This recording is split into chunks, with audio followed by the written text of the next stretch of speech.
Yay! Oh, so that's what it is. The starting. Yeah. Yeah. No, I've run into that too because it lets you preview yourself, like how you look, and it very much looks like you're doing it and like you're streaming.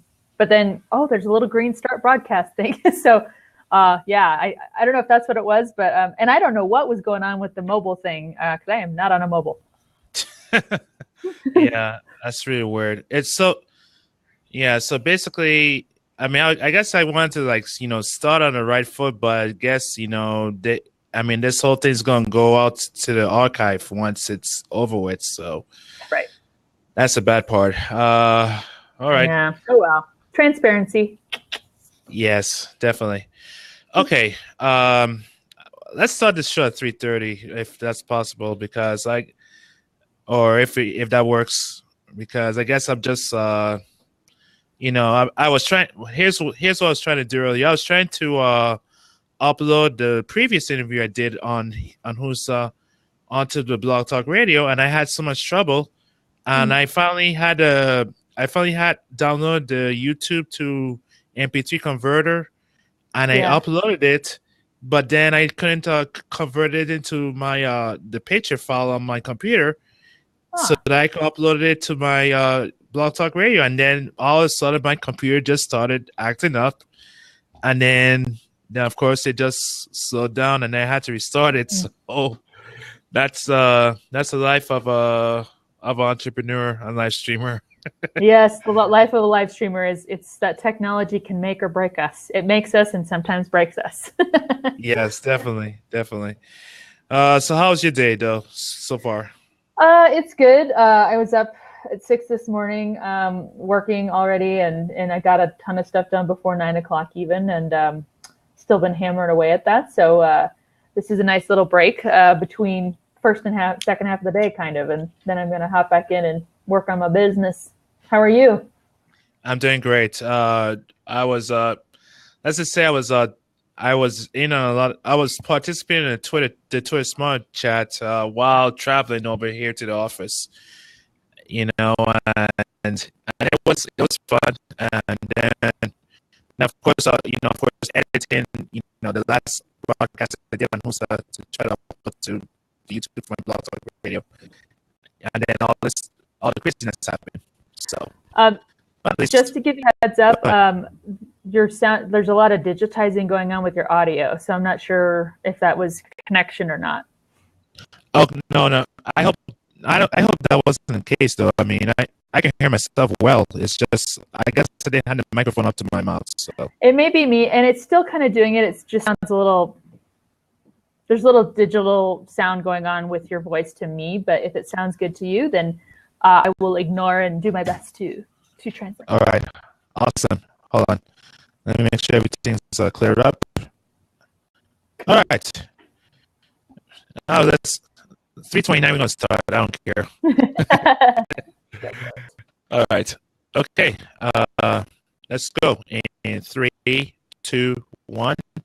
Rachel Moore, welcome back to What's the Word. Thank you so much for having me back, Chaval. It's awesome to talk to you once again. Thanks for taking time out of your busy schedule. Truly honored. Let's start off with an icebreaker, and question is, who's your favorite sports team and why? Oh gosh, I kind of have to pick between two Colorado teams. I do live in Colorado. I really, really love watching the Denver Broncos because football is just fun to watch. But we tend to go to Colorado Avalanche games, which is our hockey team. And my favorite player is Cody McLeod. He's a redheaded scrapper. He's a fighter on the team, and I love watching him. And so I would have to say Colorado Avalanche then, since we actually go to those games and like cheering them on. Okay, that's cool. So, well, I mean, the Colorado Avalanche, like hockey, I know hockey has grown a lot here in the U.S. over the years since Gretzky came to the LA Kings. Mm-hmm. So, but how has hockey made Denver a go-to city in a sense? Well, and I can't really speak a ton to the history. My husband's very well versed in how a hockey team eventually came to Denver. I know that we just had tickets this last year to the 20th anniversary of the team. And they weren't always called the Avalanche. I'm trying to think I'm going to see if he speaks in my ear and told me what that is. The Nordiques.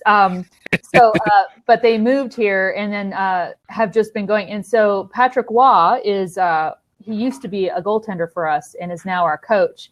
And my husband remembers back to watching him, in the kind of rundown to the Stanley Cup. And so there's a ton of history with that. And I think that a lot of people, they just love those players. They love the fact that they played here for so long. We love the fact that Patrick Waugh is back here and is in our hometown, and coaching the team he won the Stanley Cup with. And it's just a lot of history there. So I think that's why a lot of people, we just really love them. And unfortunately, my big thing is that I wish they would make the tickets a little more affordable, because usually we have more fans from the opposing team at the game than we do the actual fans. And so that's really kind of hard to go and cheer on our team when it's like, wow, I can hear the Rangers calling for their team instead of us. What the heck? So, but it's fun. And honestly, I will say too, I think it's a fun family event, because I'm a little hesitant to take our young children to a big NFL football game. And baseball, I find very snooze fest. It's just, just takes 4 hours for anything to happen. Whereas I like hockey, and the kids have fun at that. We can, it's got nice little breaks in the action, and we can take them around and get some popcorn and get a goodie, and then we come back and cheer on our team. So it's a fun family event to do, and Denver's very bent on the history of our teams, which is fun. All right. Now, that's a great segue into your business. Can you share with us about your business, Really Social? I sure will. So I am based in Denver, Colorado. I've lived here longer than anywhere I've lived in my life, and I've lived a few places. I don't ever want to move from here unless it's health related, or something that would drive us away, because I just love Denver. But my firm is called Really Social. We're a social media training, consulting, and marketing firm. And we are in our startup phase, technically. We're less than a year old. I began this business in the fall of 2015. But we are really growing. I have 2 staff that work with me and for me. We have several clients. We do consulting and training. I usually am doing at least 2 trainings a month for different groups, different businesses, and things like that. And we're just doing great things. I actually had a really awesome moment earlier this week where I saw 2 clients that I work with. One I do management for, and the other I have consulted with. And they went live on Facebook and just saw some amazing engagement returns on what they did. And it was because, I was able to consult with them and say, please give this a shot. It would work really well with your business. And they did it. And that's what I go for. I love watching really awesome groups and people do Really Social really well. So that's my whole bent in life and in my business, is trying to help people succeed at that. Awesome. Now, what led you to start your business? Oh, what led me to start it? Well, I turned 40 almost 2 years ago.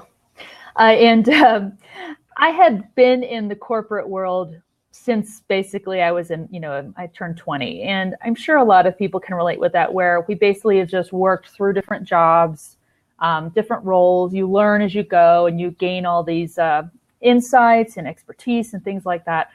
And I had gotten to the point where I really loved what I did. I worked in social media, but I also had done a lot of lateral management, was getting to where I wanted to get more into strategy and making decisions.